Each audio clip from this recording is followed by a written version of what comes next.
Hi hello నమస్తే welcome to కేమర్ right. Telangana రాష్ట్రంలో కాంగ్రెస్ కలహరం, క్యాబినెట్లో అసలు ఏం జరుగుతుంది? వివాదాలు లేని మంత్రులు కనబడట్లేదు. గతంలో బీఆర్ఎస్ 10 ఏళ్ల పాలన తర్వాత 2 ఏళ్ల కాంగ్రెస్ అధికారంలోకి వచ్చిన తర్వాత కంప్లీట్గా కాంగ్రెస్లో కలహాలే కనబడతా ఉన్నాయి. ఎక్కడ చూసినా గొడవలే, ఏం చేసినా గొడవలే కనబడుతున్నాయి. అసలు ఏం జరుగుతుంది కాంగ్రెస్ పార్టీలో? గతంలో బీఆర్ఎస్ వాళ్ళందరూ ప్రతిపక్షంలోకి రాగానే 2 ఏళ్లలో కాంగ్రెస్ పార్టీ ఊలిపోతుంది, వాళ్ళకే పడదు, పొంతన లేదు అని చెప్పేసి బీఆర్ఎస్ ఎప్పుడైతే కాంగ్రెస్ అధికారంలోకి రాగానే చాలా మాటలు మాట్లాడింది. అది నిజం కాబోతున్నదా? ఏం జరుగుతూ ఉంది కాంగ్రెస్ పార్టీలో? కలహాల వెనక ఏంటి అసలు? వీటికి అన్నిటికి సంబంధించి మనతో మాట్లాడేందుకు పొలిటికల్ అనాలిసిస్ట్ గా ఉన్నటువంటి మనోజ్ రెడ్డి గారు, అదేవిధంగా ఉమ్మడి వరంగల్ జిల్లా పైన పూర్తి గ్రిప్ ఉంది, అంతేకాకుండా అక్కడ ఉన్నటువంటి నాయకులందరితో అత్యంత సన్నిహితంగా ఉన్నటువంటి మనోజ్ రెడ్డి గారితో మాట్లాడదాం. నమస్తే సార్. నమస్తే అండి. సార్, అసలు ఏంటి లీడర్లకు మధ్యలో పొంతన లేకుండా లీడర్లు ఒక నేతపై ఇంకో నేత విమర్శించుకోవడం, అసలు ఏంది ఇదంతా? అయితే కామన్గా చూసేది ఉంటే ఈరోజు ఈ గొడవలంతా ఒక మినిస్టర్కి ఇంకో మినిస్టర్కి గొడవ రావడానికి గల కారణాలు, ఇది ఆధిపత్య పోరు కోసం ఇంత రాజకీయాలు చేసుడు. ఇంకో విధంగా ఏంటంటే చాలా బాధాకరమైన విషయం ఏంటంటే కుల రాజకీయాలను చేసుడు అనేది, ప్రతిదీ కులంని ముందు పెట్టి చేసుడు అనేది చాలా దౌర్భాగ్యకరం. ఇది హర్షించదగ్గది. ఒకసారి 2 సారి అంటే కులం అన్నది అవసరం పడుతుంది కావచ్చు, కుల సహకారం ఉంటుంది. ప్రతిదీ అంటే నేను తప్పు మీద తప్పు చేసుకుంటూ పోతుంటే ఆ కులం ఎంతకని సహకరిస్తుంది, ఆ కులం వారైనా ఎంతకని సహకరిస్తారు. ప్లస్ ప్రతిదాన్ని కులానికే అంటగట్టుడు అన్నది తప్పు. ఇది ఎందుకంటే అండి, ఇప్పుడు తెలంగాణ కోసం కొట్లాడినప్పుడు ఎవరైనా కానీ కులం చూడలేదు, జాతి చూడలేదు, మతం చూడలేదు. ఇప్పుడు అందరం కలిసి సమిష్టిగా పొట్లాడితే అప్పుడు ఏ కులపోడు కొట్లాడుతుండ్రు, ఏ కులపోడు తెస్తుండ్రు తెలంగాణ అనేది ఎప్పుడు ఎవరు ఆలోచించలేదు. అందరి కోసం కొట్లాడిండ్రు, తెలంగాణ అభివృద్ధి కోసం కొట్లాడిండ్రు, తెలంగాణ రాష్ట్రాన్ని సాధించుకోవడానికి కొట్లాడిండ్రు. అట్లుంది. ఇవాళ రేపు సరే అది బాగానే ఉంది. దాని తర్వాత పరిణామాలు ఏమైపోయినాయి? దాని తర్వాత మళ్ళీ పాత పద్ధతులకు పోయి వచ్చిన తెలంగాణను అభివృద్ధి చేసుకోవాలి, ఉద్యోగ కల్పన చేసుకోవాలి, ఉద్యోగాలు క్రియేట్ చేసుకోవాలి. ఇంకా ఇలాంటివి కాకుండా అంటే అగ్రికల్చర్ని డెవలప్ చేసుకోవాలి. ఇలాంటివి కాకుండా కుల రాజకీయాలతోటి పార్టీలన్నీ డివైడ్ చేస్తున్నారు. ఈ కుల రాజకీయాలు ఎవరు ఎక్కువ మంది ఉంటే వాళ్ళకు అక్కడ టికెట్ ఇద్దామని. ఇంకా ఎక్కడున్నాం, ఇంకా ఏ ప్రపంచంలోనో ఎక్కడున్నాం మనం? అంటే టెక్నాలజీ ఇంతగానం పెరుగుతున్న సమయంలో టెక్నాలజీ ఒకవైపు దూసుకెళ్తుంది. ఇట్లాంటి ప్రపంచం అంతా ఒకవైపు వెళ్తున్నా కొద్ది మనం మళ్ళా పాత పద్ధతులకు వచ్చి కులం రాజకీయం, జాతి ప్రకారం రాజకీయాలు చేస్తున్నాం. ఇది ముమ్మాటికి తప్పు. దీన్ని ఎవరు కూడా హర్షించరు. ఎందుకంటే ఇలా కులం పేరుతోటి పోయినప్పుడు మంచి నాయకులు రారు. ఒక నియోజకవర్గంలో ఈ సామాజిక వర్గానికి చెందిన ఎక్కువ మంది ఉంటే వారికి టికెట్ ఇస్తున్నారు పార్టీలు. అది ఎంత ఘోరం అండి. అరే అక్కడ అర్హుడా కాదా? ఇతను అందరికంటే మంచిగా పనిచేసేది, మంచి గుణాలు, సద్గుణాలు అంటే క్యారెక్టర్ ఉండి, హార్డ్ వర్కింగ్ ఉండి, ప్రజలకు ఏమైనా చేయగల వ్యక్తిని మనం ఎన్నుకోవాలి తప్పించి ఇక్కడ ఏ కులం ఎక్కువ ఉన్నది అంటే ఎంత ఘోరం అయిపోయిందంటే, ఏ కులం ఎక్కువ ఉంటే ఆ కులం వాళ్ళకి టికెట్లు ఇచ్చుడు, రాజకీయం అంతా కులాలు, జాతులు, మతాల చుట్టూ తిరుగుతున్నాయి. ఇది మన తెలంగాణకు మంచిది కాదు. మన తెలంగాణ అభివృద్ధి కావాలంటే దీన్ని మనం పక్కన పెట్టాల్సిందే. పాలిటిక్స్లో యువతకు మనం మేజర్గా చెప్పుకోవాల్సిందంటే దీని నుంచి చాలా దూరంగా ఉండాలి, మంచి వారిని రాజకీయాల్లోకి ఎన్నుకోవాలి. మీరు కొండా ఫ్యామిలీకి కొంత సన్నిహితంగా ఉండేటువంటి వ్యక్తులు, అసలు కొండా ఫ్యామిలీకి సంబంధించి ఎపిసోడ్స్ వరుసగా తెరపైకి వస్తూ ఉన్నాయి. రీసెంట్ ఎపిసోడ్ మనం మాట్లాడుకుంటే కొండా సుస్మిత దాదాపుగా కూడా ఒక వీడియో రిలీజ్ చేసింది. కంప్లీట్గా ముఖ్యమంత్రితో పాటుగా కాంగ్రెస్కి సంబంధించినటువంటి రెడ్డి నాయకులపై కంప్లీట్గా కూడా విమర్శించారు. అండ్ దాంట్లో ప్రధానంగా రెడ్డిలందరినీ కూడా ఇంక్లూడ్ చేసి మాట్లాడుతూ ఆమె ఒక వీడియో రిలీజ్ చేయడం జరిగింది. సో దీనిపై కంప్లీట్గా కాంగ్రెస్ కూడా సీరియస్గా ఉన్నట్టుగా తెలుస్తూ ఉంది. ముఖ్యమంత్రి కూడా బర్తరఫ్ చేయాలి అన్నటువంటి ఆలోచనలో ఉన్నట్టుగా తెలుస్తూ ఉంది. అసలు ఏంటి ఈ కలహాలకు కారణాలు ఏంటి? ముఖ్యంగా అండి కొండా సుస్మిత గారు, ఇప్పుడు కొండా మురళి గారు ఉన్నారు, నా పేరు మనోజ్ రెడ్డి. నేను వారికి చాలా సన్నిహితంగా ఉండే. దాంట్లో నో డౌట్ వారు ఒక టాల్ లీడర్స్, వాళ్ళు ఒక మంచి ఈ జనం బలం ప్రజాబలం ఉన్నటువంటి నాయకులు ఎవరంటే కొండ ఫ్యామిలీ. ఈరోజు ఏమైపోతుందంటే ఇవాళంతా వాళ్ళందరూ అందరు ఎమ్మెల్యేలు అందరూ మంత్రులు అందరూ కలిసి వాళ్ళని కార్నర్ చేసినట్టు అవపడుతుంది. ఇది అవునన్నా కాదన్నా, కానీ దీని వాళ్ళకి మెయిన్ కారణం ఏంది? స్వయం కృప అపరాధం అంటారు. అంటే మనం తెలిసి తెలవక చేస్తున్న తప్పులు తప్పిదాలు. దాంట్లో డౌటే లేదు. ఎందుకంటే సీక్వెన్స్ ఆఫ్ ఇప్పుడు మన మీద అందరు టార్గెట్ చేసిందన్నప్పుడు మనం ఎంత జాగ్రత్తగా ఉండాలంటే చాలా జాగ్రత్తగా ఉండాల్సిన పొజిషన్. అంటే ఒకదాని తర్వాత ఒక ఎపిసోడ్, ఒకదాని తర్వాత ఒక ఎపిసోడ్ మీద ఎపిసోడ్. ఇప్పుడు నాగార్జున విషయంలోనే కావచ్చు, ఇంకో విషయంలోనే కావచ్చు, ప్రతి ఎమ్మెల్యేలకు వచ్చే గొడవలే కావచ్చు, అయితే వేములవాడ ఇష్యూయే కావచ్చు, ఇంకోటి ఏదో డ్రింక్స్ దావత్ విషయమే కావచ్చు, ఓల్డ్ వీడియోస్ కొన్ని వైరల్ అవ్వడు కావచ్చు, నాయన్ రాజేందర్ రెడ్డి తోటి, కడియం శ్రీహరి గారితో, సారయ్య గారితో, వేం నరేందర్ రెడ్డి గారితో, సీతక్కతోటి, ఇలా చెప్పుకుంటూ పోతే చాలామంది నాయకులతో ఇవాళ ఎక్కడి వరకు పోయిందంటే ఇది ఒక ఇన్ఛార్జ్ మంత్రి శ్రీనివాసరెడ్డి, పొంగులేటి శ్రీనివాసరెడ్డి గారి మీద కూడా విమర్శనాలు, దాని తర్వాత ఏకంగా సీఎం రేవంత్ రెడ్డి గారి చుట్టూ ఉన్న వారి మీద విమర్శలు, దాని తర్వాత సీఎం సాక్షాత్తు సీఎం మీదనే విమర్శలు. మరి ఇప్పుడు దీన్ని ఎలా తీసుకోవాలి? కాంగ్రెస్ పార్టీ ఇప్పుడు యాక్షన్ తీసుకుంటుందా తీసుకోదా? సరే, కొంతవరకు ఎందుకు ఇలా చేసిండ్రు ఈ ఫ్రస్ట్రేషన్. ఇప్పుడు సుష్మితా పటేల్ గారు చేసిండ్రు, అదే ఇంకా సురేఖ గారు చేసేది ఉంటే ఇంకా వేరే విధంగా ఉండు. మొత్తానికైతే సారాంశం ఏంటంటే, టార్గెట్ ఏంటంటే ఇది బీసీ వర్సెస్ రెడ్డిగా దీన్ని చిత్రీకరిస్తారు. బీసీ వర్సెస్ రెడ్డి ఇక అంటే కొన్ని టీవీ ఛానళ్ళలో కూడా బీసీ వర్గం రెడ్డి అని కొంచెం బాగా అక్కడక్కడ మాట్లాడడం చాలా చూస్తున్నాం. అది చాలా సిగ్గుచేటైన విషయం, చాలా దరిద్రమైన విషయం. బట్ వాని టీఆర్పీ కోసము, వాని వ్యూస్ కోసము, వాళ్ళ లైక్స్ కోసము, వాళ్ళు రాజకీయంగా ఎదగడానికి కోసము ఇది ఒక టార్గెట్ చేస్తున్నట్టు. అరే, నీకు ఒక పలానా వ్యక్తి మీద కోపం ఉండేది ఉంటే అది సీఎం రేవంత్ రెడ్డి గారు కావచ్చు, ఇంకో రెడ్డే కావచ్చు, వారిని డైరెక్ట్ అనాలే తప్పించి మొత్తం కూలపాదిగా అందరినీ కలిపి గుత్తగా అంటున్నారు. అసలు కాంగ్రెస్ పార్టీ అంటే, కాంగ్రెస్ పార్టీ తోటి రెడ్డిస్ ఇప్పటి నుంచి కాదు ఎప్పటి నుంచో ట్రావెల్ అవుతున్నారు. రెడ్డిస్ కాంగ్రెస్ పార్టీ ఓన్ చేసుకున్నది, కాంగ్రెస్ పార్టీ కూడా రెడ్డిస్ ఓన్ చేసుకున్నది. అదే విధంగా ఎస్సీస్ని, బీసీస్ని కూడా కాంగ్రెస్ పార్టీ, ఎస్సీ ఎస్టీస్ని ఇంకా ఎక్కువ వీళ్ళందరినీ ఓన్ చేసుకున్నది. ఇప్పుడు రాజకీయం రెడ్డి కాంగ్రెస్ పార్టీలో ఎక్కడ ఎక్కువ ఎప్పుడు ఉంటుందండి? ఏదైనా కూడా రెడ్డి. మీరు గత సీఎంలను చూసేది ఉంటే చూడొచ్చుంటే దాదాపు 90% ఆఫ్ సీఎంస్ రెడ్డి సీఎంసే ఉన్నారు. ఇలా కులానికి ఒక పార్టీ అన్నట్టు రెడ్డోళ్ళకు ఒక సపరేట్ పార్టీ ఏం లేదు. They stand with Congress party. పోనీ మొత్తం స్టేట్లో ఉన్న ఎమ్మెల్యేస్ అందరు లిస్ట్ తీసుకునేది ఉంటే ఎంతమంది రెడ్డిస్ ఉన్నారో మీకు అది చూస్తే అర్థమవుతుంది. అంటే వాళ్ళ వృత్తి మంగళూరు కటింగ్ చేసినట్టు, అంటే ఒక్కొక్కరి వ్యాపారం, వైశ్యాసు దుకాణాలు పెట్టి వ్యాపారం చేసుకున్నట్టు, ఇంకోటి కమ్మరోళ్ళు వాళ్ళు ఒక పద్ధతి చేసుకున్నట్టు, యాదవులు గొర్రెలు కాసుకున్నట్టు, అట్లా ఒక్కొక్కరికి ఒక్కొక్క వృత్తి ఉంటుంది. రెడ్డిస్కి రాజకీయమే ఒక వృత్తి అయిపోయింది. ఎందుకంటే రాజకీయం అంటే ప్రజాసేవతో పాటు 10 మందికి సాయం చేసుడు. ఎవరండి ఇప్పుడు మిగతా ఏ క్యాస్ట్లో నేను చాలామంది చూసిన, చాలామంది తక్కువగా అవపడతారు. 90% ఆఫ్ రెడ్డిస్లలో ఎట్లుంటారంటే, వానికి 100 రూపాయలు ఇస్తే 90 రూపాయలు జనానికి ఖర్చు పెట్టాలి, బయటికి ఎటన్నా పోతే ఛాయ్ తాగియాలి, అవసరం ఉంటే భోజనం పెట్టాలి, ఇంటికి వచ్చిన వాళ్ళకి భోజనం పెట్టాలి, 10 మందిలో వాడు ఒకడు ఉండేది ఉంటే హోటల్కి వెళ్ళినా కూడా వాని ఖర్చు, ఏదైనా కూడా రెడ్ షాప్ పెట్టు అనగానే ఇట్లా ఉబ్బి ఎమ్మడే ఖర్చు పెట్టేస్తారు. మిగతా క్యాస్ట్లలో ఎక్కడ ఏ క్యాస్ట్లలో అండి కొన్ని కులాలు ఉన్నాయండి, ₹1 ఖర్చు పెట్టకుండా, మీరు అనాలిసిస్ చూసుకోండి, మీరు ₹1 ఖర్చు పెట్టకుండా రాజకీయాలలో ఎవందో ఒక పక్క నుండి ఈ రూపాయి ఖర్చు పెట్టకుండా చెంచాగిరి చేసుకుంటూ వచ్చే కులాలు కొన్ని ఉన్నాయి. ఒక పర్టికులర్ కులం నేను చెప్తున్నా, ₹1 ఖర్చు పెట్టారు వాళ్ళు రాజకీయంలో, కానీ రాజకీయంలో ఒక లైన్లో నడుస్తున్నారు.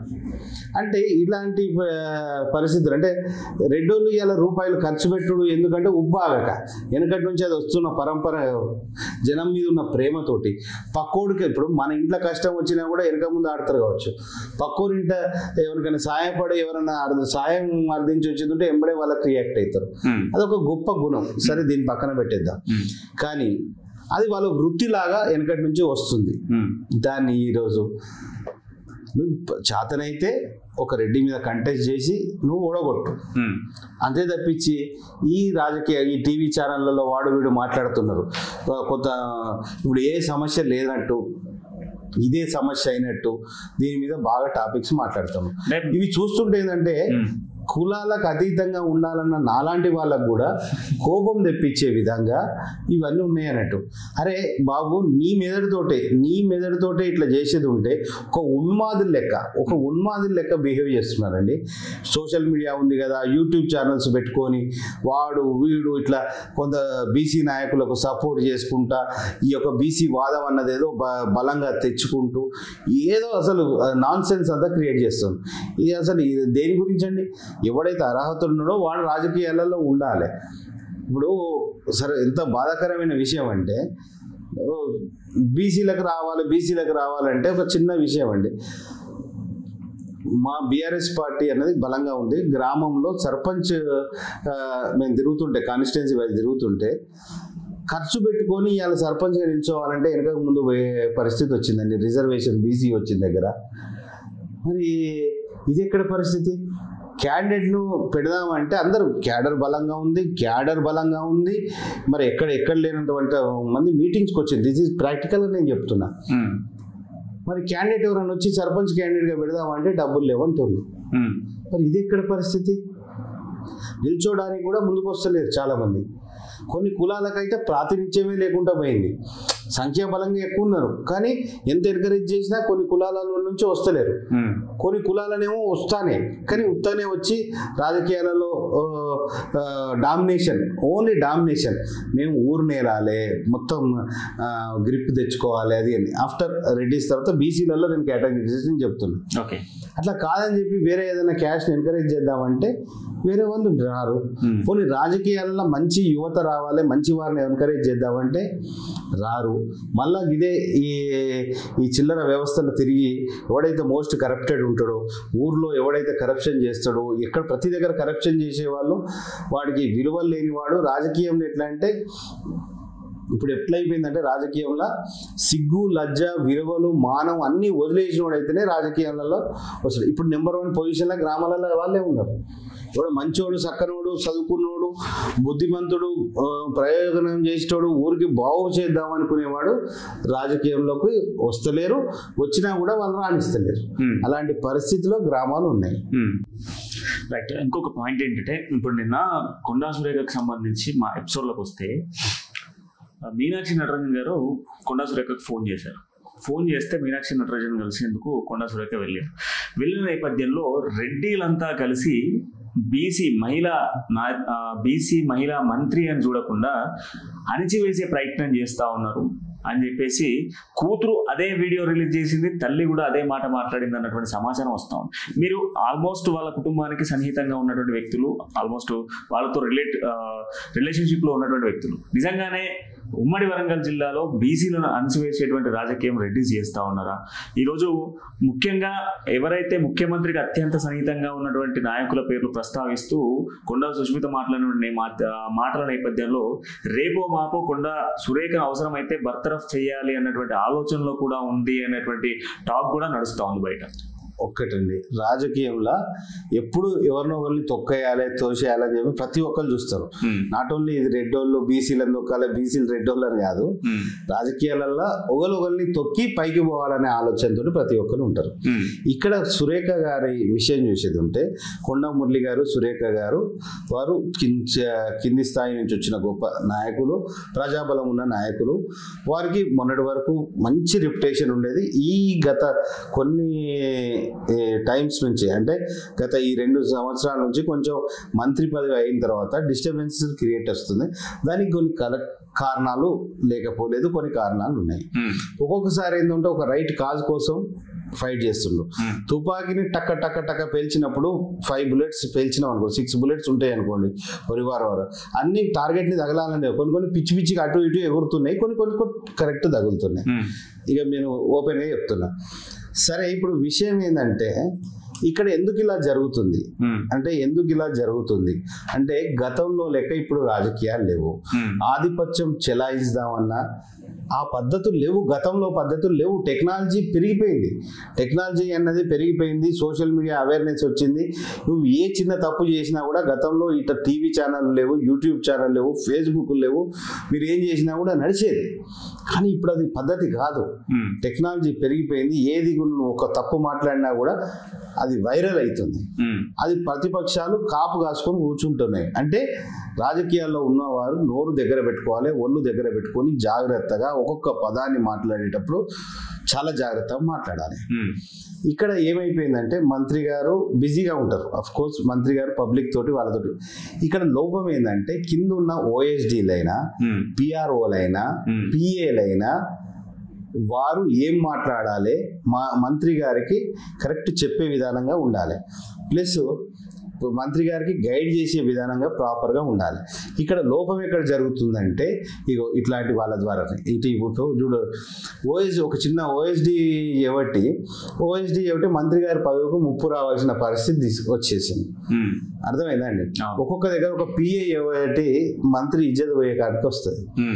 ఒక పిఆర్ఓ సరిగా లేకుండేది ఉంటే వాళ్ళని ఎట్లా ప్రమోట్ చేయాలో తెలియకుండా ఉంటుంది అన్నట్టు. అంటే ఇవాళ రేపు సోషల్ మీడియాలో పిఆర్ఓస్ ఇట్లా ప్రమోషన్ ఇట్లా అంత ఉన్నాయి కదా. అసలు ఏం మాట్లాడుతున్నారు? స్క్రిప్టెడ్ ఉండాలి. ఏదైనా మాట్లాడేటప్పుడు ఒక నాయకులైనా, ఒక ఎమ్మెల్యేలైనా, ఇప్పుడు రాష్ట్ర స్థాయిలో ఒక క్యాబినెట్లో హోదాలు ఉన్నారు కాబట్టి ఏం మాట్లాడినా జాగ్రత్తగా చూసి మాట్లాడాలి. ప్లస్ పిఏ వాళ్ళలో డ్రాఫ్టింగ్ చేయాలి, వారికి గైడెన్స్ ఇవ్వాలి. మేడం ఇది మాట్లాడదాం, ఇది ఈ టాపిక్ మీద ఇట్లా మాట్లాడండి, ఈ టాపిక్ మీద ఇట్లా మాట్లాడి, ప్లస్ డిస్కషన్ చేయాలి, ఇన్నర్ గ్రూప్తో డిస్కస్ చేయాలి ఏం మాట్లాడాలి ఏంది. ఎందుకంటే ఆ ఉన్నతమైన పొజిషన్లో ఉన్నప్పుడు ఏది మాట్లాడినా ఒక శాసనం లాగా అయిపోవాలి అన్నట్టు. అలాంటివి కాకుండా ఇప్పుడు ఎవరినో ఒకరిని ఓఎస్డీగా ఎవరినైనా వాళ్ళని పెట్టవచ్చు కావచ్చు. ఓఎస్డీగా పెట్టే వారికి అర్హతలు ఎట్లుండాలి, వాళ్ళ యాటిట్యూడ్ ఎట్లుండాలి. ఇప్పుడు భజన పరులను మనం అట్లా పదవులలో కూర్చోబెట్టదు. కొన్ని పోస్టులు ఏంటంటే మంత్రి గారి విలువ కాపాడుకోవాల్సిన పోస్టులు అన్నట్టు. అంటే వాళ్ళ యాటిట్యూడ్ ఎట్లుంది, ఇది మనకు చాలామంది చెప్తుంటారు, బయట చెప్తుంటారు. నేను ఎప్పుడు కలవలేదు, ఎవరిని చూడలేదు, కానీ యాటిట్యూడ్ సరిగా లేని వాళ్ళను, అర్థమైందండి, అక్రమ సంపాదనకు గురి అంటే లంచాలు తీసుకొని ఇట్లాంటి ఎక్కడైనా నాయకుడి దగ్గర ఉండాల్సిన పర్సన్ ఎవరైనా కింది స్థాయి వ్యక్తులు ఎవరు నాయకుడికి విలువ కాపాడేటట్టు ఉండాలి. అడిషనల్గా యాడెడ్ అడ్వాంటేజెస్గా ఉండాలి. కానీ వాళ్ళు ఇవాళ డిసడ్వాంటేజెస్ ఉండదు. కరెక్ట్ టీం ఉండాలి, కోఆర్డినేషన్ ఉండాలి. అసలు టీం ఉందా లేదా, ప్లస్ యంగ్ వాళ్ళని పెట్టుకునే కొన్ని ఎక్స్పీరియన్స్ వాళ్ళను, ఇదివరకు కొన్ని శాఖలను వాళ్ళు హ్యాండిల్ చేసిన వాళ్ళు అయి ఉండాలి. ఎక్స్పీరియన్స్ వాళ్ళని అదే పెట్టుకుంటారు అన్నట్టు. ఇక్కడ పాపం కొండ సురేఖ గారికి ఎప్పుడు ప్రతిసారి ఏంటంటే తన అనుచర వర్గం కోసం ఇప్పుడు వాళ్ళు ఎట్లాంటి లీడర్స్ అంటే చిన్న కార్యకర్త కోసం కూడా ఎంత దానికైనా పోయి పోరాడి వాళ్ళని కాపాడడం వారి నైజం, వారి తత్వం. దీంట్లో పాజిటివ్, దాంట్లో మంచివాడు ఉంటాడు, చెడ్డవాడు ఉంటాడు. అరే చెడ్డవాడు తప్పు చేసినప్పుడు, ఒక మంత్రి హోదాలు ఉండి తప్పు చేసినప్పుడు తప్పే.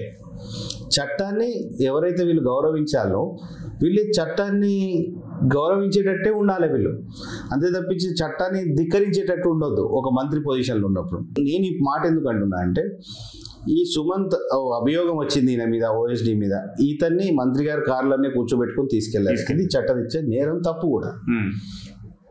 సో ఇదొకటి. ప్లస్ సుస్మితా పటేల్ గారు వాళ్ళ మాట్లాడేటప్పుడు వాడు వీడు అనుకుంటూ మాట్లాడారు. ఇదంతా రాష్ట్ర ప్రజలు చూశారు మీడియా ముందు.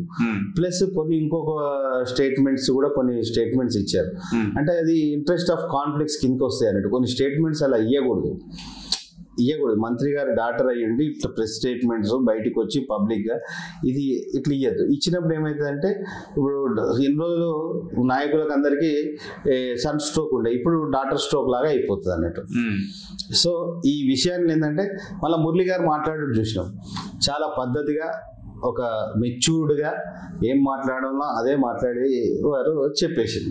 అంటే క్లారిఫికేషన్ ఇచ్చింది. నాకు ఈ ఓఎస్డీ గురించి ఇంకా నాకు ఏం జరిగిందో నాకు తెలియదు అని క్లారిటీగా ఇచ్చేసింది. సో ఈ ఎప్పుడైనా కానీ ఇలాంటి మనం జనరల్గా ఏంటంటే ప్రతి ఒక్కరు మంత్రులకు కూడా ఉపయోగపడేది ఏంటంటే ఏది పడితే అది మాట్లాడుతున్నారు. కాంగ్రెస్ మంత్రులకు కొత్త ఏంటంటే చాలా రోజుల తర్వాత పదవి వచ్చేసరికి ఏదో అర్థమవుతలేదు కానీ ఏది పడితే అది మాట్లాడుతున్నారు. మనం చూసినాం దున్నపోతు అని చెప్పి ఒక విమర్శించాడు. అయితే ఒక మంత్రి ఇంకో మంత్రిని విమర్శించాడు. కానీ ఇక్కడ కులం పేరు పెట్టి జాతి అని చెప్పి మతం అని చెప్పి ఇది రాకూడదు. ఇట్లా ఈ మంత్రినగానే ఇట్లా డిష్ ఎస్సీ వర్సెస్ బీసీ అని ఒక యుద్ధం వాతావరణం మొత్తం రాష్ట్రంలో నెలకొన్నది. ఇది చాలా తప్పు. నేను అనేది ఏంటంటే ఇది చాలా తప్పు. ఇది అని ఒక మంత్రి అన్నాడు అనే సహచరుడిని అన్నాడు. అన్నప్పుడు దాని మీదనే ఉండాలి. నువ్వు ఎట్లా అంటావు ఏంది అనేది ఉండదు. అంతే తప్పించి ఒక ఎస్సీది ఒక బీసీ అన్నాడు. మళ్ళీ తర్వాత వివేక్ గారికి ఆ మంత్రి గారికి ఎస్సీ మినిస్టర్కి వారికి ఇద్దరికి అయితే నువ్వు మాది కానీ అదొక డిస్ప్యూట్ వస్తుంది. ఇప్పుడు వచ్చేసి కొండ సురేఖ గారికి పలానా వాళ్ళకైతే ఇది రెడ్డి బీసీకి వస్తుంది. ఇవి రాకుండా ఉంటే బాగుంటుందని ఆలోచిస్తుంది. ఎందుకంటే తెలంగాణ అభివృద్ధి కావాలి, మన గ్రామాలలో అభివృద్ధి చెందాలి, మన యువకులకు మన పిల్లలకు ఉద్యోగ అవకాశాలు కలగాలి, మన ఓవరాల్ డెవలప్మెంట్ ఇన్ఫ్రాస్ట్రక్చర్ అంతా బాగుండాలని చెప్పి కోరుకోవాలి తప్పించి ఈ కుల పిచ్చి ఏంటండి, ఇది ఒక పిచ్చి, ఇది ఒక జబ్బు. దీన్ని చాలా మంది రాజకీయ నాయకులు వాడుకుంటున్నారు. కానీ అందరికీ తెలియదు ఏంటంటే ఒక స్టేజ్ పైన తర్వాత ఈ కులం గిలం ఏం పనిచేయదు. ఎవరి దగ్గర డబ్బు ఉన్నదో అదే పని చేస్తుంది. నీ కులపోడు అని చెప్పి నువ్వు రోజు తిరిగినా కూడా వాడు నీకు ఒక్క రూపాయి కూడా మేలు చెయ్యడు కాక చెయ్యడు. వాని రాజకీయం కోసం వాని రాజకీయ పబ్బం గడుపుకోవడానికి కోసం నిన్ను తిప్పుకుంటాడు, నీ కులం కాడని వాడు యూజ్ చేసుకుంటాడు తప్పించి వాడు అట్లా కులపిచ్చి ఉన్నోడు నిజంగానే ఉండేది ఉంటే వాడు నీకు సాయం చేయడు. ఎందుకంటే వాడు కులంతో పాటు డబ్బు పిచ్చి కూడా ఉంటుంది. ఎవడైతే డబ్బు ఇస్తాడో వానికే వాడు సాయం చేస్తాడు తప్పించి నీ కులానికి కానీ నీకు కానీ ఏం చేయడు. ఇంకొకటి రాజకీయంలో ఉండేది ఏంటంటే వాని కులాన్ని వాడు పైకి తీసుకురాడు. ఎందుకంటే వాడే వానికి పోటీ అవుతాడని వాడిని ఎదగనీయకుండా చూస్తారు. ఇది కూడా ఒకటి ఉంటుందండి రాజకీయంలో. వాని కులపోలను వాళ్ళు పైకి తీసుకురారు. మరి ఈ జనం ఏంటండి, మా కులపోనికి ఓటేయాలి, మా దేవునికి వేయాలి, మా కులపోనికి ఓటేయాలి, మా జాతోనికి ఓటేయాలి అని ఇట్లా ఎందుకు ఎగబడతారో దాన్ని అట్లా వాళ్ళని మ్యానిపులేట్ చేసింది ప్రజలారా యువతైనా దీన్ని అప్రమత్తంగా ఉండండి. ఇలాంటి ఫ్యూచర్ లో రాకుండా ఉంటే బాగుంటుంది. సో ఇప్పుడు ఆల్మోస్ట్ మనం చూస్తే మంత్రివర్గంలో కంప్లీట్ గా కూడా ఈ యొక్క కాంగ్రెస్ కి సంబంధించినటువంటి మంత్రివర్గంలో తరచుగా మనం చూస్తా ఉన్నాం. గతంలో బీఆర్ఎస్ అన్నదే నిజమవుతుందా అన్నటువంటి ఆలోచన కూడా ఇప్పుడు మళ్ళీ ప్రజల్లో నెలకొన్నటువంటి సిచ్యువేషన్స్ కనబడతా ఉన్నాయి. త్వరలోనే స్థానిక సంస్థల ఎన్నికలకు రాబోతా ఉన్నాయి. బట్ ఈ స్థానిక సంస్థల ఎన్నికలు రాబోతున్నటువంటి వేళలో వరుసగా ఒకరు కాదు ఇద్దరు కాదు ఆల్మోస్ట్ ఉన్నటువంటి మంత్రివర్గంలో అందరికీ ఒకరికొకరు పొంతన లేకుండా నడుస్తూ ఉన్నటువంటి వ్యవహారాలకు సంబంధించి నిజంగా ఆ పొంతన లేని తత్వానికి బలమైనటువంటి రీజన్ ఏమై ఉంటుంది? ఆధిపత్య పోర, లేదా అధికార దాహమా, లేకపోతే అధికార బదిలీల విషయంలో మంత్రుల మధ్యలో జరుగుతున్నటువంటి ఘర్షణల? కామన్ గా కాంగ్రెస్ పార్టీ అంటే ఈ స్వేచ్ఛ ఉంటుంది. ఇది మిగతా ఏ పార్టీలో అవపడదు. మనం బీఆర్ఎస్ లో చూసేది ఉంటే వన్ మ్యాన్ షో ఉంటుంది, లీడర్షిప్ ఉంటుంది. ఇట్లా స్వేచ్ఛగా మాట్లాడే సినిమా ఇక్కడ దీంట్లో ఉండదు. దీంట్లో 100% కాంగ్రెస్ పార్టీలో స్వేచ్ఛ ఉంటుంది. కానీ స్వేచ్ఛ ఉంటుంది, నా ఇష్టం ఉన్నట్టు మన భావాలను వ్యక్తం చేసుకోవాలన్నప్పుడు దానికి ఒక పద్ధతి ఉంటుంది. స్వేచ్ఛ ఉంటుంది, దానికి ఒక పద్ధతి ఉంటుంది. ఈ పద్ధతి మరిచి మాట్లాడుతున్నారు అని నాయకులు. దేనికైనా కూడా ఒక పరిధి ఉంటుంది. ఆ పరిధి దాటి మాట్లాడుతున్నారు. ఆ పరిధి దాటి మాట్లాడినప్పుడు ఏమైతుంది, పరిణామాలు యాక్షన్ తీసుకోవాలి. ఇంకా కూడా కులం అని అదని ఇది అని చెప్పి ఆగేటట్టు ఉండదు. పరిధి ఎంతవరకు పరిధి ఉంటుంది, ఎంతవరకు మాట్లాడాలో అంతవరకు మాట్లాడితే ఓకే, దిస్ ఈజ్ యాక్సెప్టబుల్. సరే, వాళ్ళకి నష్టం జరిగింది, కష్టమైంది, ఓకే, కొంతవరకు వాళ్ళు పోరాడుతున్నారు, అది యాక్సెప్టబుల్. కానీ పరిధి దాటి మాట్లాడాడంటే నీకు ఒక పార్టీ, సరే ఇప్పుడు మనం చూస్తే కొండ సురేఖ గారిని చూసుకుందాం. కొండ సురేఖ గారు తెలుగుదేశంలో ఫస్ట్ వారు మొదట తెలుగుదేశం నుండి, దాని తర్వాత కాంగ్రెస్కి వచ్చింది, దాని తర్వాత వైసీపీకి వచ్చింది, దాని తర్వాత వైసీపీ నుంచి బీఆర్ఎస్కి వచ్చింది, మన బీఆర్ఎస్ నుంచి కాంగ్రెస్కి వచ్చింది. ఇన్ని పార్టీలు మారినా కూడా వారికి ప్రజాదరణ ఉన్నది. ఎందుకంటే వారు మాస్ లీడర్స్ కాబట్టి ఆ ప్రజాదరణ ఉన్నది. అయినప్పటికీ కూడా కాంగ్రెస్ పార్టీ మిమ్మల్ని కడుపులో పెట్టుకొని చూసుకున్నట్టు మీకు మంత్రి పదవి అన్నది స్టేట్లో ఒక మంత్రి పదవి ఇచ్చారు. ఓకేనా, మీకు టికెట్ ఇచ్చిండ్రు, మంత్రి పదవి ఇచ్చిండ్రు, మీకు ఒక హోదా కల్పించింది కాంగ్రెస్ పార్టీ. అలాంటి కాంగ్రెస్ పార్టీని ఇలా మీరు బజార్కి లాగకూడదు కదా. అలాంటి కాంగ్రెస్ పార్టీని మీరు ఇప్పుడు కాంగ్రెస్లో ఉన్న పై స్థాయి నాయకులను మీరు విమర్శించిన పార్టీని అన్న అది ఈక్వలే, ఒకటే అవుతుంది. సో అలాంటివి కాకుండా మన పార్టీ మనకి ఎంత మేలు చేసింది, మనం వేరే పార్టీలో పోతే ఉండగలుగుతుందా? మరి వేరే పార్టీలకు పోయినప్పుడు కూడా మీరు చూసిండ్రు, అక్కడ కూడా కేసీఆర్ గారు నన్నుడు, హరీష్ రావు గారు నన్నుడు, కేటీఆర్ గారు నన్నుడు, ఇదే అయింది. ఉన్నంతసేపు అనకుండా బయటకు వచ్చిన తర్వాత అని చూసి వచ్చేసింది అంతే. ఇక అంటే అక్కడ స్థానం లేనట్టే. ఇక ఒక స్వేచ్ఛ ఉన్నది ఏంటంటే ఒక కాంగ్రెస్ పార్టీలో కొద్దిగా స్వేచ్ఛ ఉన్నది, వైసీపీలో కూడా కొంచెం జగన్ గారి మీద అటు ఇటు అనే కథం అక్కడ కూడా ఫట్ అయిపోయాయి. సో రాజకీయాల్లో ఉండేటోళ్ళు ఈ ఆవేశానికి ఇట్లా మాస్ లీడర్స్ అయినప్పటికీ కూడా కొన్ని రాజకీయ చతురత, రాజకీయ చాణక్యం, రాజకీయంలో ఆచి తూచి మన, ఎందుకంటే ప్రతి ఒక్కడు మన చుట్టూ ప్రతి ఒక్కడు మనకు శత్రువే అండి. దాన్ని ఆచి చూచి ఆలోచించి తీసుకోవాలి. ప్లస్ మన పిఆర్ టీం అనేది కరెక్ట్ ఉండాలి. మనం ఓవర్ థింకింగ్ చేసుకోవద్దు, మనం ఓవర్ అనుకోవద్దు. ఎందుకంటే ఈరోజు టెక్నాలజీ యుగం అంతా మారింది, పాత పద్ధతులు మొత్తం మారినాయి, కొత్త పద్ధతులు, కొత్త అరవడి, కొత్త సిస్టమ్ కూడా మారింది. కాబట్టి దాన్ని మనం ఆ పద్ధతిలో మార్చుకోవాలి. ఇప్పుడు అదే ఇప్పుడు కొంతమంది నాయకులు అట్లా వాళ్ళు మలుచుకుంటారు, వాళ్ళు అట్లా తయారవుతారు కాబట్టి వాళ్ళు సక్సెస్ఫుల్ ఉంటారు. నేను ఇంతే, నా పాత పద్ధతులు నేను ఇంతే, నేను ఇక్కడనే ఉంటాను, నేను ఇట్లనే ఉంటా అంటే ఈ ట్రెండ్ను ఫాలో కాని వారు కొలాప్స్ అయిపోతుంటారు. ఇప్పుడు మనం ఎగ్జాంపుల్గా చూడొచ్చు, చాలా మందిని చూస్తున్నాం. ఇక్కడ ఇంకొక పాయింట్ ఏంటంటే సార్, ప్రధానంగా ఒకవైపు లోకల్ బాడీ ఎన్నికలకు సంబంధించినటువంటి వర్షన్ అంతా కొనసాగుతుంది. ఇప్పుడు ఎమ్మెల్యేలు, మంత్రులు ఇవన్నీ కూడా వరుస వివాదాలు కాంగ్రెస్ పార్టీ పైన తరచూ రోజు ఒక ఎపిసోడ్ వస్తూ ఉన్నది. దీని ఇంపాక్ట్ అంతా స్థానిక సంస్థల ఎన్నికలపైన పడేటువంటి అవకాశాలు కనబడుతూ ఉన్నాయి. ఎందుకంటే మీరు కూడా మొన్నటి వరకు లోకల్లో తిరుగుతూ ఆల్రెడీ బీఆర్ఎస్ పార్టీ తరఫున చాలా మంది నేతలు ఉన్నారు, నియోజకవర్గ స్థాయిలో మీటింగ్స్ పెడతా ఉన్నారు, స్టేట్ స్థాయిలో తిరుగుతూ ఉన్నారు. కనుక మిమ్మల్ని అడుగుతున్నటువంటి పాయింట్ ఏంటంటే, ఈ కాంగ్రెస్ లో జరుగుతున్నటువంటి మంత్రుల వ్యవహారం కానీ, ఎమ్మెల్యేల వ్యవహారం కానీ, ఎమ్మెల్యేల తీరు కానీ, ఆ ఎమ్మెల్యేలు మంత్రులపై విరుచుకుపడుతున్నటువంటి తీరు కానీ, ఈ ఇంపాక్ట్ అంతా స్థానిక సంస్థల ఎన్నికలపై కాంగ్రెస్ పార్టీపై పడేటువంటి అవకాశాలు కనబడుతున్నాయి. ఇప్పుడు బడుడు కాదండి, స్థానిక సంస్థల ఎలక్షన్స్లో ఆల్రెడీ పడిపోయింది. వారు కొన్ని నిర్ణయాలు, కాంగ్రెస్ పార్టీ తీసుకున్న నిర్ణయాలు ఫెయిల్యూర్ అయింది. 6 గ్యారంటీలు అమలు చేయలేదు. మన యూరియాకి ఇంత షార్టేజ్ వచ్చినప్పుడు జనాన్ని రైతులు పడుతున్న ఇబ్బందులు చూసిండ్రు. కాబట్టి అసలు వీళ్ళు ఏమి మాటిచ్చి ఏది కూడా చేయలేదన్న దాని మీద జనం కోపంగా ఉన్నారు. ఆల్రెడీ వారి మీద ఎంత వ్యతిరేకత రావాలనో అంత వ్యతిరేక మూట కట్టుకుంటారు కాంగ్రెస్ పార్టీ. ఈరోజు ఇవాళ ఎమ్మెల్యేలు గొడవడి ఇదంతా వాళ్ళ మంత్రులే చెప్తున్నారు, ఇదంతా టీ కప్లో తుఫాన్ అని చెప్పి వాళ్ళు చెప్తున్నారు, నిన్న ఇవాళ చెప్తున్నారు. ఎస్, ఇది పెద్ద విషయం కాదు, దీనివల్ల డ్యామేజ్ అవుతుంది. మొత్తానికే కొలాప్స్ అయిపోయింది దాన్ని ఇంకా మళ్ళీ దానికి కొత్తగా డ్యామేజ్ అయ్యింది. ఆల్రెడీ బొందల పడ్డది, బొందల పడ్డ తర్వాత దాంట్లో ఒక రాయి పడితే చచ్చిపోతారు. దాంట్లో ఎన్ని రాళ్ళు వేస్తే చచ్చిన తర్వాత మీకు అర్థమైంది నేను చెప్పిన పాయింట్. ఆల్రెడీ డ్యామేజ్ అన్నది ఎప్పుడో జరిగిపోయింది. దాన్ని కొత్తగా ఏమైనా రిపేర్ చేసి బాగుపరచుకోవాలి అనుకునే స్థితిలో ఎంతమంది కొంతమంది నాయకులు ప్రయత్నం చేస్తారు కావచ్చు. కానీ ఇలా చేసిన వల్ల మొత్తం డ్యామేజ్ అవుతుంది. ఇక దీనివల్ల ఫుల్ డ్యామేజ్ అవుతుందా అంటే ఆల్రెడీ డ్యామేజ్ అయిపోయింది. దీనివల్ల కాంగ్రెస్ పార్టీకి కొంచెం ఈ స్వేచ్ఛ అన్నది పరిధులు దాటి స్వేచ్ఛను చూపెడుతున్న నాయకులు కాబట్టి కొంచెం డ్యామేజ్ అయితే భారీ స్థాయిలోనే అవుతుంది. ఇతర పార్టీలతో పోల్చుకుంటే కాంగ్రెస్ పార్టీ మీరు అన్నట్టుగా స్వేచ్ఛా పార్టీ. సో అలాంటి స్వేచ్ఛ ఇచ్చినటువంటి నేపథ్యంలో ముఖ్యమంత్రి కానీ, టీపీసీసీ చీఫ్ కానీ, ఏఐసీసీ ఇన్ఛార్జీలు కానీ ఇంత వ్యవహారం జరుగుతూ ఉన్నది. ఇప్పటికీ ఈ నెలతో 22 నెలలు కాంగ్రెస్ పార్టీ అధికారంలోకి వచ్చి ఈ 22 నెలల్లోనే దాదాపు 42 అంశాలు తెరపైకి వచ్చినాయి. అనేక మంది మంత్రులు, ఎమ్మెల్యేలై వివాదాలు, మంత్రులకు పొందలేనటువంటి అంశాలు. వీటిపై ఎందుకు ఇప్పటి వరకు సీఎం కానీ, టీపీసీసీ చీఫ్ కానీ, ఏఐసీసీ నాయకులు కానీ స్పందించకపోవడాన్ని ఎట్లా చూస్తా ఉన్నారు?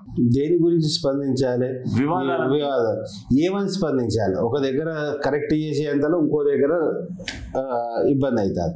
దీనికి ఏమైందంటే ఒక స్ట్రాంగ్ లీడర్షిప్ అన్నది ఉన్నప్పుడు ఇలాంటివన్నీ జరిగాయన్నట్టు.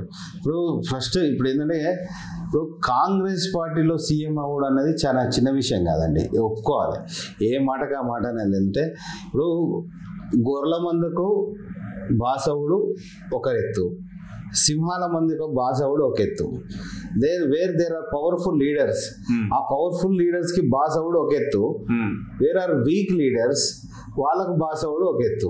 వీక్ లీడర్స్ కి బాస్ అయితే ఆ బాస్ ఎట్లా చెప్తే వీక్ పీపుల్ అంతా ఉంటారు. కానీ స్ట్రాంగ్ పీపుల్ ఉన్న దగ్గర బాస్ అయిన అంటే సింహాల మందకు బాస్ అయినప్పుడు కొంచెం ఇబ్బంది కలుగుతుంది. ఎందుకంటే ఇవన్నీ కూడా సింహం ఎట్లయినా బాస్ అవుతుంది కదా, సింహం ఎట్లయినా బాస్ అవుతుంది కాబట్టి ఇవి కూడా సింహాలే కదా. ఈ డిస్టర్బెన్స్ అనేది కామన్. ఇది ఓపెన్ ఫ్యాక్ట్గా చెప్తుంది. ఏంటంటే కాంగ్రెస్ పార్టీలో అందరూ సీనియర్లే, అందరూ సమబుజ్జులే, అందరూ సీఎం రేస్లో ఉన్నవారే. సో ఇట్లాంటప్పుడు కొంచెం ఇది అవుతుంది. కానీ నాకు తెలిసి ఏంటంటే ఆ లీడర్షిప్ అన్నది స్ట్రెంత్ అవుతుందంటే ఇప్పటి వరకు కొట్టుకుంటూ ఉత్తుకోకుంటూ ఏదో ఒక విధంగా రేవంత్ రెడ్డి గారు ఈ స్టేజ్కి వచ్చేసారు. ఈ దీంట్లో కూడా కుదురుగా ఒక 2 సంవత్సరాలు ఉన్నారు కాబట్టి ఇప్పుడు స్టేబుల్ అయ్యే అవకాశం ఉంటుంది. ఇంకా ముందు ఇంకా స్టేబుల్ అవుతారు. స్టేబుల్ అయిన తర్వాత ఇప్పటికే చాలా మంది మంత్రులైనా అందరూ కూడా సీఎం రేవంత్ రెడ్డికి సరెండర్ అయినట్టు మనం అవపడుతుంది. మీరు చూడొచ్చు కోమటిరెడ్డి వెంకటరెడ్డి గారు ఎట్లా విమర్శించిండ్రో, సరెండర్ అయిపోయినా లేదా ఇప్పుడు అంటే పవర్ పెరుగుతున్నా కొద్దీ ఇలాంటి అందరూ సరెండర్ అవుతా అంటారండి. కొంచెం పవర్ ఇప్పుడు వాళ్ళు కూడా ఏం చేస్తారు, కొంచెం ఆచి చూసి ఇప్పుడు ఇట్లా ఇవాళ సీఎం రేవంత్ రెడ్డి గారి మీద ఇట్లాంటి విమర్శలు వచ్చినాయి. ఇట్లాంటి విమర్శలు వచ్చినప్పుడు వాళ్ళు ఏం యాక్షన్ తీసుకోవాలి? ఇన్ని రోజులు ఇట్లాంటివి వచ్చినప్పుడు చాలా లైట్ తీసుకున్నారు, ఏం యాక్షన్ తీసుకోలేదు. ఇప్పుడు కంపల్సరీ సస్పెండ్ చేయాల్సిన పొజిషన్కి వచ్చేసింది కదా. ఇప్పుడు కూడా వారు ఇప్పుడు సస్పెండ్ డిసిషన్కు సీఎం గారు డిసిషన్కి వచ్చినట్టు తెలుస్తుంది. ఎందుకు ఎప్పుడైతే వారు స్ట్రాంగ్ అవుతారో అప్పుడు ఈ డిసిషన్స్ అన్ని ఫటాఫట్ అయిపోతాయి అన్నట్టు, ఇమీడియట్ టకా అయిపోతాయి అన్నట్టు. మన లీడర్షిప్ అనేది స్ట్రాంగ్ లేనప్పుడు ఈ ఆలోచించాల్సి వస్తుంది. ప్లస్ ముందటున్నది ఎందుకంటే ఆల్రెడీ వీరిని తీసేయాలని చెప్పి ఎప్పటి నుంచో ప్రయత్నం జరుగుతున్నాయి. దాదాపు 10 రోజుల క్రితం నుంచి అసలు ఈ ప్రణాళిక అన్నది మనకు ముందే కొంచెం ఏంటంటే ఈ ఇన్ఫర్మేషన్ అన్నది మనకు అనిపిస్తుంది. ఎందుకంటే నెలకు ఒక తప్పు దాన్ని మళ్ళీ వైరల్ చేసుడు, ఈ పద్ధతి ఈ సిస్టమేటిక్ వేల రాజకీయ చతురత చాణక్యం అన్ని ఉపయోగించి చేస్తున్న పద్ధతి చూస్తుంటే వీళ్ళకి థ్రెట్ ఉన్నదని చెప్పి కళ్ళు మూసుకొని అర్థమవుతున్నది.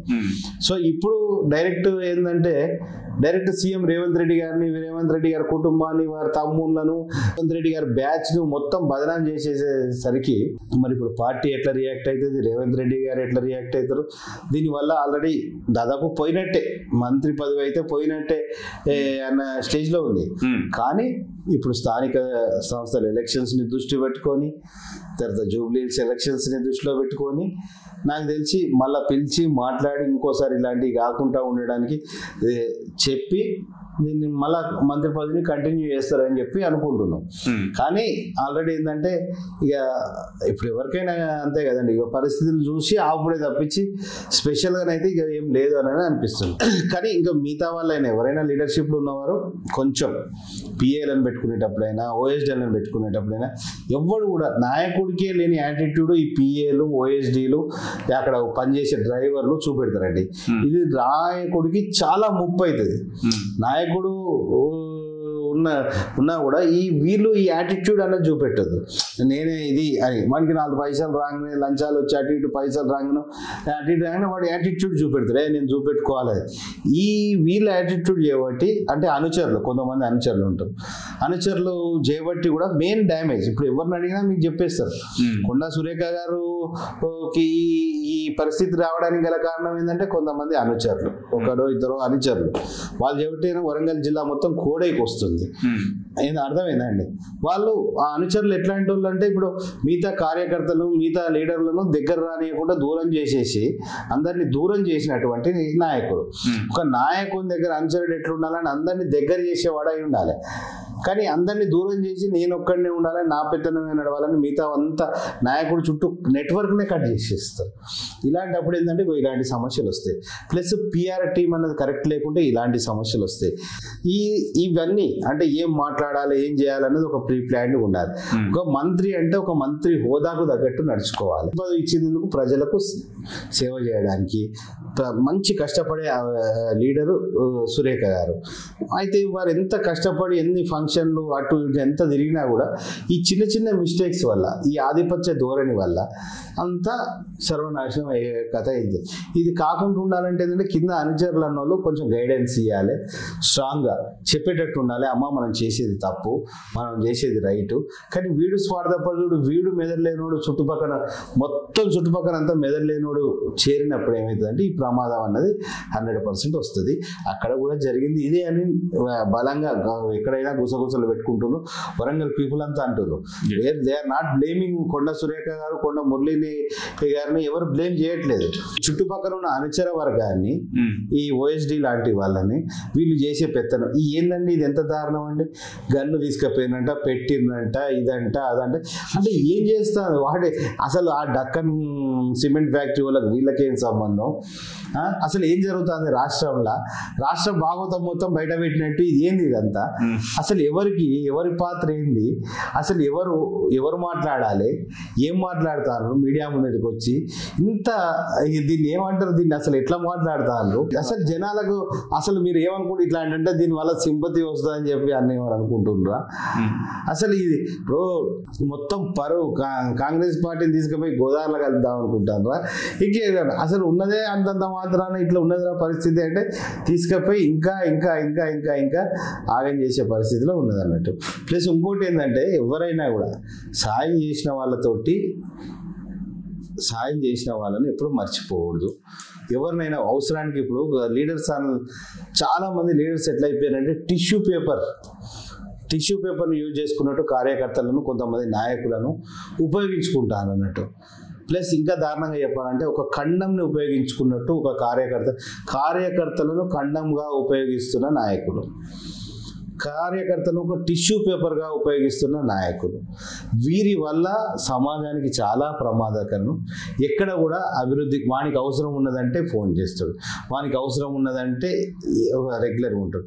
అదే కార్యకర్తకు అవసరం ఉన్నది, నాయకులకు అవసరం ఉన్నది అంటే ఫోన్లు ఎత్తారు. దీనివల్ల ఎంత డ్యామేజ్ అవుతుందండి చెప్పండి. దయచేసి చెప్తున్నా, ఇప్పుడు ఈ ఫోన్లు ఎత్తారు సోకాల్ నాయకులకు, అరే నా కోసం కాదురా భయ్, మీకోసం మీరు ఫోన్ చేయండి. అంటే ఏ ఫోన్ కాల్ ఎంత ఇంపార్టెంటో తెలియదు. నాయకులకు చాలా ఇంపార్టెంట్ ఏంటంటే ఈ అన్ని ఫోన్లల్లో దాన్ని ఎవరో ఒకటి పిఏనో వాడో వీడో ఎత్తి ప్రతి ఒక్క ఫోన్ కాల్ రెస్పాండ్ కావాలి. ఎవడో బిజినెస్ మ్యాన్ అంటే ఫోన్ ఎత్తకున్నా పెద్ద ఫరక్ ఏం పడదు కావచ్చు. ఒక నాయకుడికి చాలా ఇంపార్టెంట్.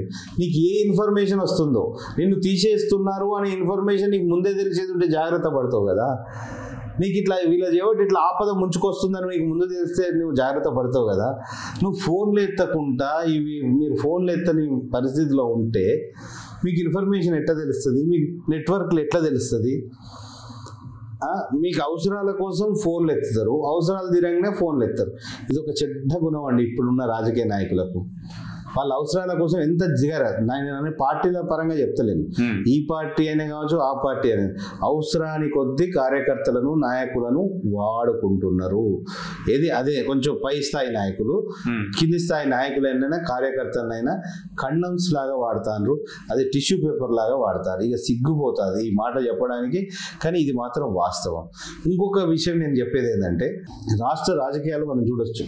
ఇవాళ మీరు స్థానిక సంస్థల ఎలక్షన్స్ అన్నారు కాబట్టి, స్థానిక సంస్థల ఎలక్షన్స్ లో ఒక ఎమ్మెల్యే నిల్చోవాలంటే 25 కోట్లు పార్టీలే ఫండింగ్ ఇస్తున్నాయండి. ఎమ్మెల్యేకు 50 కోట్లు ఫండింగ్ ఇస్తున్నాయి. ఒక్కొక్క దగ్గర 100 కోట్లు ఖర్చు పెడుతున్నాయి. ఎమ్మెల్యే సీటు గెలిపించుకోవడానికి 1000 కోట్లు ఖర్చు పెట్టిన సందర్భాలు కూడా మనం చూసినాం. ఇవాళ స్థానిక సమరం జరుగుతున్నప్పుడు ఇవాళ సర్పంచ్లు ఉన్నారు, ఎంపీటీసీలు ఉన్నారు.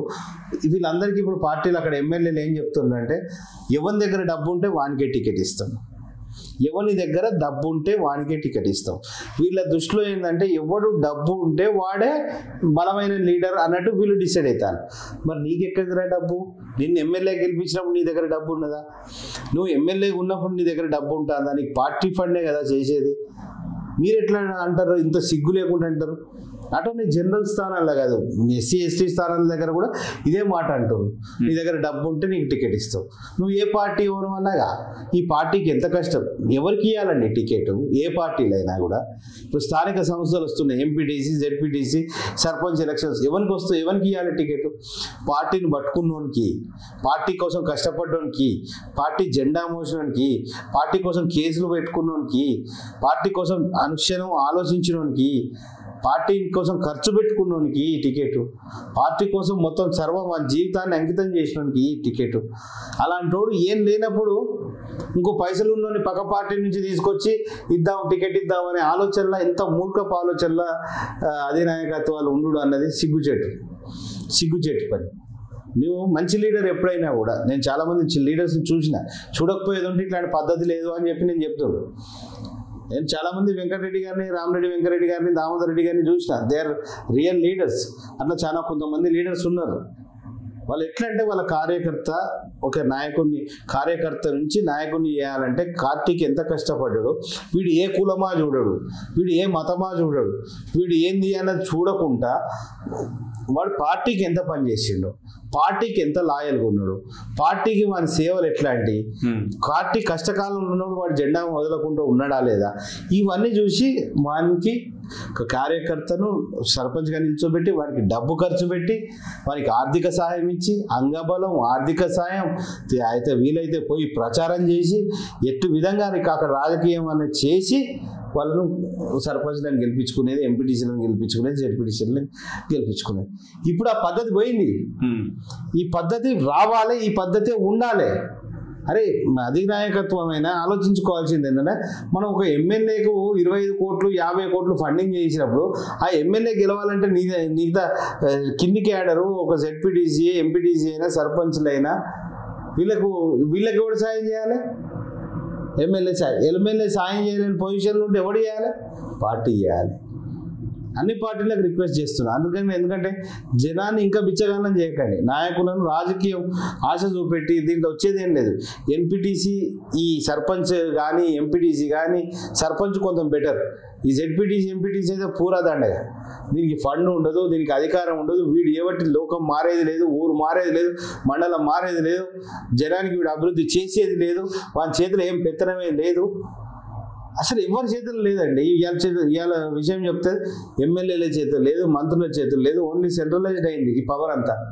ఓన్లీ ముఖ్యమంత్రి ఆఫీస్ నుంచి వస్తేనే పనులు చేసేటి గత కొన్ని ప్రభుత్వాల నుంచి మనం చూస్తున్నాం. ఇవాళ చూస్తున్నారు కదా, ఇవాళ కొండ సురేఖ గారు గగ్గోలు పెట్టుకున్నా, ఇంకో మంత్రి అన్నా కూడా ఏంది, నా చేతిలో ఏం పవర్ లేదు అన్నది వాళ్ళు చెప్తూనే ఉన్నారు. మా చేతిలో ఏం అధికారం లేదు, వీళ్ళే డిసిజన్ తీసుకో. Who are they? గట్టిగా ఉన్నోళ్ళు వీళ్ళు సురేఖ గారు లాంటి వాళ్ళు ప్రశ్నిస్తున్నారు. సపరేట్ ఉన్నోళ్ళు, నాకు మంత్రి పదవి ఎక్కువ, నేను ఆ బుగ్గకారులో తిరగాలి, నా వెనక గన్మెన్లు ఉండాలి, షోప్ టాప్ తిరగాలి, 10 మందికి తిరగాలి, ఫంక్షన్లలో పోవాలి, 4 దగ్గర నేను ఉందాతరం ఉండాలి. ఎందుకంటే ఇట్లా జరుగుతున్నాయి. ఎవడన్నా కొద్దిగా గట్టిగా ఉన్నాడో, నా శాఖలు ఎందుకు ఇన్వాల్వ్ అవుతున్నావు, ఇప్పుడు కొంత కాంగ్రెస్ ప్రభుత్వంలో కొంత మాట్లాడుతుంది కావచ్చు. ఇప్పటికి కూడా ఇప్పుడు ఇట్లాంటి ఇన్సిడెంట్స్ జరిగినప్పుడు ఇట్లాంటి మంత్రులు మాట్లాడుతూ మనం చూస్తున్నాం లైవ్లో. ఏ అధికారం లేనప్పుడు ఆ పదవులు ఎందుకు? నువ్వు జనాన్ని మారవలేనప్పుడు, అంటే జనం లైఫ్ స్టైలే కావచ్చు, వాళ్ళకి ఏదైనా సాయం చేయలేనప్పుడు, వాళ్ళను ఆర్థికంగా ఆదుకోలేనప్పుడు, వారికి ఏదైనా పనులు ఇవ్వలేనప్పుడు, వాళ్ళ గ్రామాన్ని అభివృద్ధి చేయలేనప్పుడు, వాళ్ళ మండలాన్ని అభివృద్ధి చేసుకోలేనప్పుడు, నిధులు తేలినప్పుడు, నీ మాటతోటి అక్కడ వ్యవస్థ మారినప్పుడు నీకెందుకు ఈ అధికారం? షోప్ డప్కా, ఆభరణమా? నేను జెడ్పీటీసీ, నేను ఎంపీటీసీ, ఉత్తగానే ఈ పదవులు ఎందుకండి? ఈ పదవులు మళ్ళీ దీనికోసం, ఈ పదవుల కోసం వాడు 50 లక్షలు పెట్టి ఖర్చు పెట్టుకొని, 1 కోటి రూపాయలైనా ఖర్చు పెట్టుకొని, జిద్దు కోసం, మా ఆధిపత్య పోరు కోసం అని. ఇది ఎక్కడి కథ? మళ్ళీ ఇంకోటి ఏంటంటే, మంచి దగ్గర లీడర్స్ ఉన్నారనుకోండి, వాడు కొట్లాడి మంచి బలమైన లీడర్ ఉన్నాడు అనుకోండి, వాడిని అంచడానికి, వాడిని ఎదగనీయకుండా ఉండడానికి విత్ ఇన్ ద పార్టీ మళ్ళీ ఇంకో ప్రయత్నం. ఏది? వారి అధినాయకత్వం. ఎట్లా ప్రయత్నం అంటే, ఈ ఒక బలమైన నాయకునికి పోటీకి ఎవరిని తీసుకురావాలండి? నీ ఇంట్లో పనిచేసే, మళ్ళీ ఆ ఇంట్లో నాయకుని దగ్గర పనిచేసే పని మనిషినో, వంట మనిషినో, డ్రైవర్నో, డోఫర్లను తీసుకొచ్చి ఈ బలమైన నాయకుడిని తొక్కడానికి వాళ్ళని. ఈ పద్ధతి ఇప్పటికైనా మారదా? ఈ విధంగా రాజకీయాలు నడుస్తుంది. జీ హుజూర్ అని గులాంగిరి కొట్టేటువంటి రాజకీయాలు. సో ఇలాంటి పద్ధతులు ఏదైనా కూడా నేను స్ట్రేట్ ఫార్వర్డ్ ఒకటే చెప్తున్నా, కానీ రేపు జరగబోయే అన్ని పార్టీలకు, ఒక్క పార్టీ కానీ రేపు జరగబోయే స్థానిక ఎలక్షన్స్ సర్పంచ్కే కావచ్చు, ఎంపీటీసీకే కావచ్చు, జెడ్పీటీసీకే కావచ్చు, అధికార పార్టీ కాంగ్రెస్ పార్టీ ఎట్లయినా కూడా వారు డబ్బు ఖర్చు పెట్టి వాళ్ళు గెలవాలనుకుంటారు. వారు బలంగా ఉంటారు కాబట్టి, ఆర్థికంగా అన్ని ఉంటారు కాబట్టి ఓకే. జస్ట్ దాంట్లో కూడా క్యాండిడేట్లు నిల్చునే వాళ్ళు ఏంటంటే, అరే నేను టికెట్ తీసుకొచ్చుకొని నేను నిల్చుంటే నేను ఏదో ఒక పవేరే చేస్తా, ఏదో దందా చేస్తా. ఎందుకంటే అవకాశవాదులు ఎక్కువ ఉండి ఇప్పుడు ఆ పార్టీలకు జంప్ అవుతారు కాబట్టి వాళ్ళు టికెట్ ఆస్పిరెంట్స్గా నేను ఖర్చు పెట్టుకొని నేను ఏదో చేసుకోగలుగుతా అని ఉంటారు. వేరే అదర్ పార్టీలలో వారికి ఉపయోగం ఏంది? ఆ జెడ్పీటీసీ గెలిస్తే వారికి ఉపయోగం ఏంది? ఎంపీటీసీ గెలిస్తే వారికి ఉపయోగం ఏంది? సర్పంచ్ గెలిస్తే వారికి ఉపయోగం ఏంది? మరి వాడంతలో వాడు ఇంత డబ్బు ఖర్చు పెట్టుకొని గెలిస్తే వాడికి వచ్చే ఫాయిదా ఏంది? సో అన్ని పార్టీలు ఆలోచించాలి. ఈ స్థానిక సెలక్షన్స్కి మీరు ఎమ్మెల్యే ఎలక్షన్స్కి ఎంతవరకు అయితే నిధులు కేటాయిస్తారో మా తోటి సర్పంచ్లకైనా, ఎంపీటీసీలకైనా, జెడ్పీటీసీలకైనా సాయం చేయండి. వాళ్ళను కూడా పార్టీ తరఫు నుంచి పార్టీ ఫండ్ ఎలకేట్ చేసి మళ్ళీ ఫాల్తూ వాళ్ళని కాకుండా ఎవడైతే విద్య చదువుకున్న వాడు ఉన్నాడో, పార్టీకి జెండా మోసిన వాడు ఉన్నాడో, పార్టీకి క్రమశిక్షణ గలగా ఉన్నాడో, పార్టీ కష్టకాలంలో సాయపడేవాడు ఉన్నాడో, వాడు ఎవటి పార్టీకి ఏమైనా అడిషనల్గా బెనిఫిట్ అయితే వాడు ఉన్నాడో, ఒక నాయకుడు సెంట్రీగా చూడకండి. వీడు ఎవటి పలానా ఒక్క నాయకునికి బెనిఫిట్ అవుతుందని కదా, వీడి ఎవటి పార్టీకి బెనిఫిట్ అవుతుందా లేదా అన్నది చూడండి. Plus track record. ఒక నాయకుడిని ఎంచుకునే బదులు ఎవరికైనా తెలుస్తుంది వీడి ట్రాక్ రికార్డ్ అని. గత 10 సంవత్సరాలు వాడు ఏం చేసి బతికిండు, వాడు గత 10 సంవత్సరాలు వాడు దందాలు చేసిండా, ఏమైనా చేసిండా, వాడి లైఫ్ స్టైల్ ఎక్కడి దానికి వచ్చింది, ఇవన్నీ ఒక ట్రాక్ రికార్డు, ఇవన్నీ తీసుకొని నాయకులను ఎన్నుకోవాలి. పార్టీని సెలెక్ట్ చేసుకోవాలి. ఫస్ట్ ప్రజలు ఎవరైతే మంచి గుణాలు ఉన్నాడో వాడిని ఎన్నుకోవాలి. పార్టీ క్యాండిడేట్లను ఇలాంటి వాళ్ళని సెలెక్ట్ చేయాలి. అంతేగాని డబ్బున్నోని చూద్దామా అంటే ఇన్ని రోజులు పార్టీ కష్టపడ్డాడు అంత ఎడుకోవాలండి. ఎప్పటికీ వాడు నీ లీడర్ కాలేడు. ఇక పార్టీగా డబ్బు లేని వాడు ఎప్పటికీ కూడా లీడర్ కాలేడు. ఇది క్లియరు. ఇలా నన్ను మొన్న అడిగిండ్రు, ఏ పార్టీ గెలుస్తుందండి జూబ్లీ అంటే, ఏ పార్టీ గెలుస్తలేదే, ఎవరి దగ్గర డబ్బు ఎక్కువ ఉంటే వాడు గెలుస్తాడు. అంతేనా కాదా? ఇప్పుడు జూబ్లీ ఎలక్షన్స్ లో ఏ పార్టీ గెలుస్తుంది? ఏ పార్టీ గెలుస్తుంది అంటే ఎవడు ఇట్లా బలంగా ఉన్న క్యాండిడేట్ ఎవరి దగ్గర డబ్బు ఎక్కువ ఉన్నదో వాడు గెలుస్తాడని చెప్పే పరిస్థితులకు వచ్చినాం మనం. ఇప్పుడు చూడొచ్చు, ఇప్పుడు ఏ పార్టీ గెలిచినా దట్ ఈజ్ ఇమ్మెటీరియల్. ఈ పార్టీ కంటే ఈ పార్టీ ఎక్కువ డబ్బు ఖర్చు పెట్టింది. ఒక్కొక్కసారి ఏమైందంటే ఈ పార్టీ కంటే ఈ పార్టీ ఎంత ఎక్కువ డబ్బు ఖర్చు పెట్టినా జనం తిరస్కరిస్తారు. అట్లాంటి సంఘటనలు చూడొచ్చు. కానీ అసలు ఇలాంటి పరిణామాలు ఎంత డబ్బు ఖర్చు పెడతారనే ఎలక్షన్స్ వల్ల డబ్బు అంగబలం ఆర్భాటాలు ఇవన్నీ ఎట్లా చేస్తారు అన్నట్టు మనం చూస్తుంటే తెలుస్తుంది కదా. ఉత్తనే అనాలిసిస్ చేయొచ్చు. ఎన్నికల ఖర్చు, ఎన్నికల కమిషన్ ఎంత ఇచ్చింది, వీళ్ళు చేసే ఆర్భాటాలు ఎట్లున్నాయి, వీళ్ళు చేసే ఖర్చులు ఎట్లున్నాయి. సో అంటే డబ్బు ఎవరి దగ్గర ఉంటే వాడు బలమైన క్యాండిడేట్ అని పార్టీలు గుర్తిస్తున్నాయి. ప్రజలు కూడా అట్లానే ఆలోచిస్తున్నారు, ప్రజలు కూడా అట్లనే అనుకుంటున్నారు. కానీ ఇది తప్పండి. డబ్బు ఎవడు ఉంటే వాడు బలమైన నాయకుడు కాదు. ఎవరికి మంచి పేరు ఉన్నదో వాడు బలమైన నాయకుడు, ఎవడు క్యారెక్టర్ ఉంటాడో వాడు బలమైన నాయకుడు, ఎవరికి ప్రజా సంబంధాలు ఎక్కువ ఉంటే వాడు బలమైన నాయకుడు. అదే తప్పించి డబ్బు ఎక్కువ ఎవడు ఉంటే వాడే బలమైన నాయకుడు అని ఇట్లా ఫీడ్ అయిపోతుంది, జనాలకు ఫీడ్ అయిపోతుంది. ఇది చాలా తప్పు. ఇలాంటి రాజకీయాలు మారాలి. సరే, ఇప్పుడు నేను ఇట్లా మాట్లాడినందుకు మనం ఏ డిసిషన్ వచ్చినా కూడా నేను ఓకే, కానీ ఇలాంటి రాజకీయాలన్నీ మారాలి. నెక్స్ట్ యువతకు మంచి భవిష్యత్తు ఇవ్వాలన్నా కూడా ఇలాంటి రాజకీయాలు మారాలి. నిజంగా మీరు చెప్పినట్టుగా ఈరోజు చదువుకున్న వాళ్ళు, విద్యావంతులు, ప్రజలు ఎన్నుకునేటప్పుడు కూడా సరైన వాళ్ళని ఎన్నుకున్నప్పుడే ఇలాంటి కలహాలు రాకుండా ఉండి పాలన కూడా ముందుకెళ్ళేటువంటి అవకాశాలు కనబడతాయి.